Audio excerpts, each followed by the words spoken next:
Man, I guess I already. Cool. We back with another segment.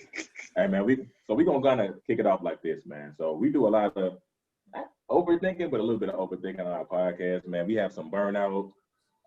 We have people who have multiple projects, man. So, these long little people. Nick P with the new fashion venture. I see you, your ugly ass. My boy Will over there flip bricks. So he also flips shoes at the same time. And, it's always what's your fire line. That's free game for you. But we got a lot of things that we do on the back end collectively. We have this pod that we do collectively. We got some things that we do individually. And it could be difficult to kind of balance those things, two entities out. So, man, I hand it over to Bees to kind of talk about, how it's like to, handle those multiple projects, because I think you're the most entrenched in it thus far among the four of us. So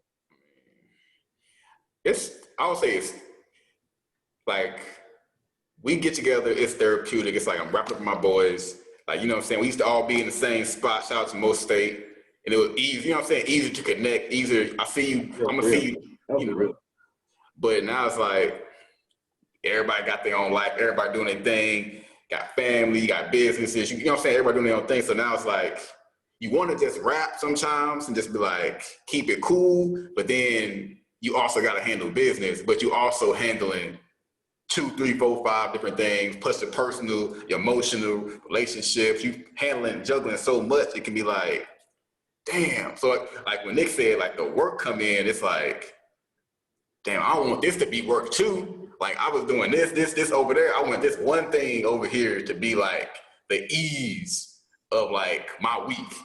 And it's when it's the work, it's like, it's the easy to burn out, because you was like, man, I was doing everything else might have burned me out this week. I was looking forward to the podcast to be a light for the week, and it ended up being more work. And it's like, damn. And then I feel like we hit that stage where you might hit 2 of those weeks in a row or 3 weeks in a row. It's like, yo, and because sometimes we don't get to talk, you know what I'm saying? We talk, every once in a while, but we don't get to talk in depth outside the podcast sometimes. All we get is the work component. It's like, and then we split. And if you notice, every time we don't do a podcast, we usually talk more about life shit. In between, we not doing podcasts. And then we like. That was the purpose of the podcast right there. It's to talk about life shit. And that's when the creativity, bro, was at an all-time high for us. Bro, when it did not feel like a 9-to-5 job, when this was supposed to be our 5 to 9, shout out to Dre. Like that. But yeah. Shut up. But yet we turned it into a job, bro. And then with more responsibilities, that creativity began to get suppressed, because now we got the feeling of, bro, like I gotta do this, I gotta do that, I gotta do this, so therefore, bro, it wasn't even therapeutic to link up with niggas. You know what I'm saying? Opposed to early on, bro, when shit was just organic. You know what I'm saying? When we would just randomly talk about what we was going through our week, bro. That's when we was delivering the best content. It was long as fuck, but it was the best content. It was the best content, but it was the less streamlined. Like, we didn't really get it out. Like, the content came from the most pure spot. We wasn't getting it out to people to the point where it could, like, truly be appreciated. So that's where the diet comes into, where there does need to be some organizational structure as far as, like, how we disseminate the information.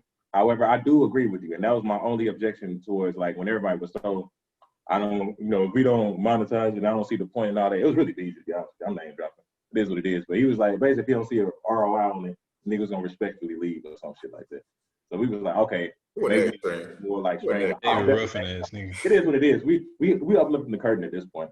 But like, if we wasn't gonna like monetize it, it was basically like an ultimatum. Like we needed to just stop doing this or strictly for hobby. So it forced us to kind of be more. Well, I'm just gonna speak for myself.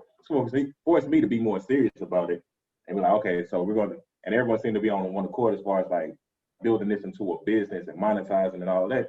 I'm like, cool, I can do that, and I can definitely get into that mode.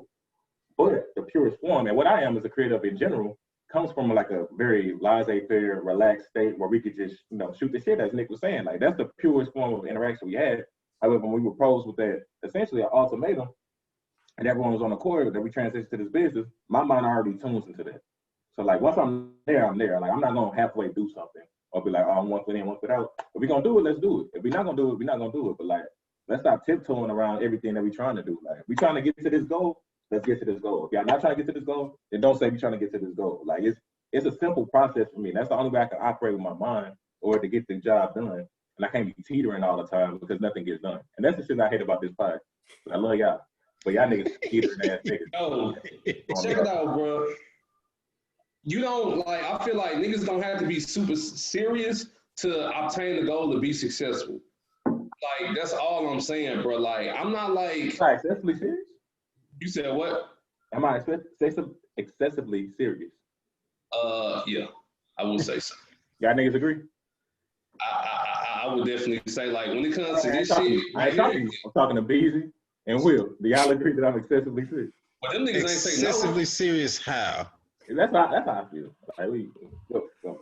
Where you going with that? But you didn't ask me that though. You asked them niggas the same. All right.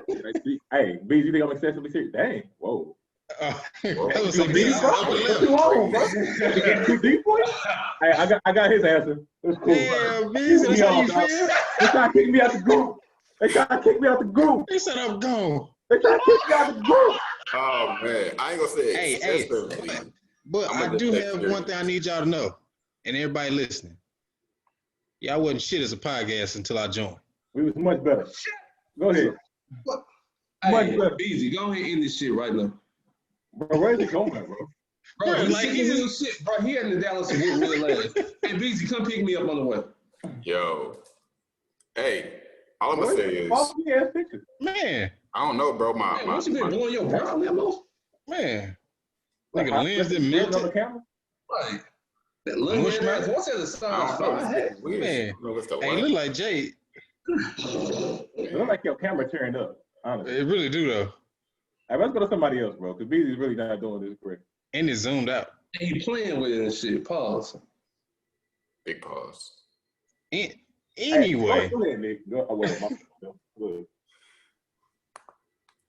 You want to go? Will or me? Fuck it, I'll go. Look, Yeah, he said your name.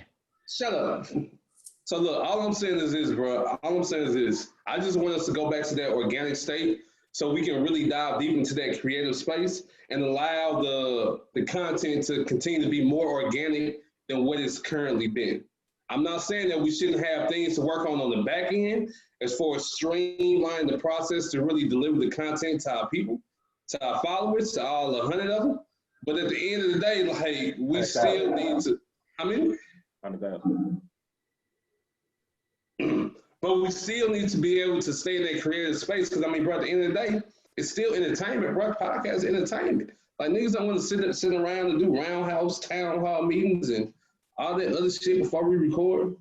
Bro, what is I will say, I think, what is he doing? Man, I think the burnout came from more of a, like, kind of like you were saying, Nick, like we lost sight of like the principle or the foundation of the podcast. The word foundation, good shit.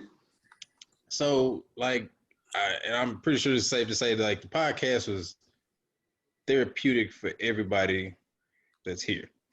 Like, these are not conversations that you just normally have on an everyday basis. And like to be able to get that out and express how you feel on topics that people normally don't talk about that you keep to yourself, it's therapeutic. So when you start to add the business aspect, when you start to add that business aspect to it, if you don't have the proper, it's the light. My bad. You know, yin and yang, it's gonna either deter one side or the other. Like if you're too free flowing, it's gonna be detrimental to the business side. If you're too business, it's gonna be detrimental to the creative side. So like I said, goes back to what I said in the last segment. You have to find a blend of the two. It's all about balance. Yin and yang. Blend. See that? Go ahead, bro. What you out there? Camera back. He up there making TikTok videos. Took you 12 hours. For anybody listening though, like who y'all probably got multiple projects. True. How do y'all feel? We real quick. I mean, we got a few minutes left. Like, how do y'all feel? We should balance other things we have going and this moving forward, and how can the listeners also balance what they got going and they like, what they passions as well? I think I think if you keep sight of what your goal is and what the core principle or foundation of whatever your passion is, that's what's gonna keep you going. And so it's gonna keep giving you that drive. I would say everything that you do requires a different level of attention, and just understanding what project needs what level of attention and time dedicated to it. That's the biggest thing, brother, that I want us to really think about moving forward as we continue to produce this fire ass content and get to that 100,000 followers that Dre was talking about. What's up? We already there. 200 million billion followers. All right, that's not even like a number. You feel me? You know, shout out to Bro, stop the lies, bro. Stop the lies. We about to make it a number. Nah, for real. But my main thing is just like a commitment to excellence. You know what I'm saying? Like not letting tired moments defeat you, not letting mental fatigue kind of come in. Like those are natural things that you have to be in tune with, but you have to commit to greatness. So even those days where you feel like it's too early or you don't feel like doing it, like you got to come in with the mindset that you will come in, dominate this process, you know, put great energy out and then get maximum return. So like Twisted by neighbors. Bro, I hate these dudes, bro. I really hate these dudes. Hey, Dre, on some serious shit, you know who does that? Strippers. Like, if you think about it. All right, yeah. Somebody cut his mic. Y'all see what happens? Y'all see when I'm coming out here? Mute him, Beezy. These dudes talk about strippers. Instagram. That's why I can't talk to Another you. segment. Bro, This is why I can't talk to you. Stripping, bro.